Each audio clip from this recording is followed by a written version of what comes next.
Today we're going to talk about Kim Jong-un's older brother, Kim Jong-Nam, who opposed the North Korean regime and consistently spoke out against it. Kim Jong-nam loved Disneyland so much that in 2001 he used a fake passport to try to go. As he was at the airport, he was stopped by the airport officials. His little trip was considered a capitalist act against North Korea, and his father immediately told him to leave North Korea forever as punishment. He relocated to China and managed to quietly sustain himself.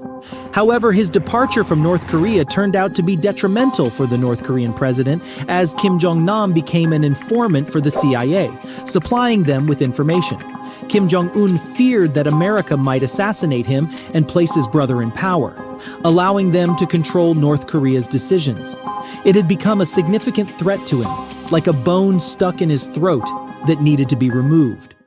On February 13, 2017, Kim Jong-nam entered Kuala Lumpur Airport to travel to Macau, completely unaware that a group of assailants was already waiting for him there.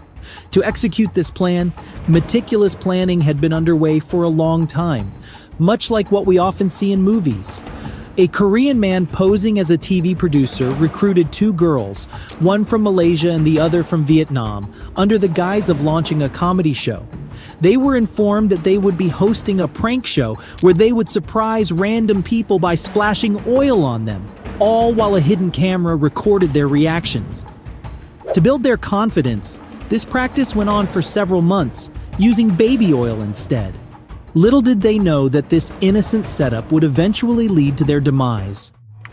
On February 13, 2017, he took the girls to carry out the prank at Kuala Lumpur International Airport. As soon as Kim Jong-nam, the brother of the North Korean president, entered the airport, the producer signaled the girls to apply the oil on their target. However, this time it wasn't baby oil, but a lethal nerve agent. The CCTV footage reveals a female applying oil to her hands, then approaching the target from behind and smearing the oil on his face. Kim Jong-nam, unaware of the situation, displayed profound anger. According to the camera, the female quickly fled the scene, laughing.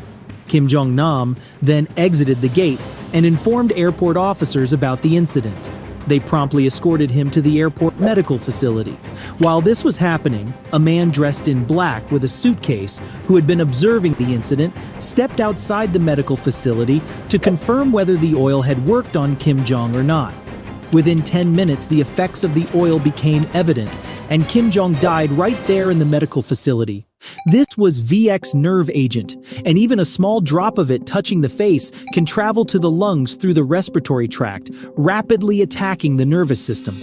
This attack shuts down the body's neurotransmitters, essentially halting the brain's signals.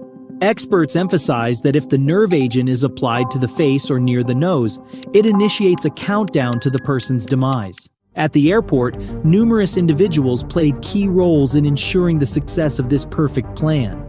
Among them was a chemical specialist who neutralized the nerve agent on the female's hand. A driver was also present to facilitate the escape for the females. Additionally, there were other individuals tasked with sending minute-by-minute reports of the incident to an undisclosed location. After the incident, the Malaysian police sprang into action and promptly arrested both females. Upon learning that the brother of the North Korean president had died because of their prank, they were stunned. Their attempts to contact the producer proved futile. Meanwhile, 4 main individuals involved sought refuge in the North Korean embassy.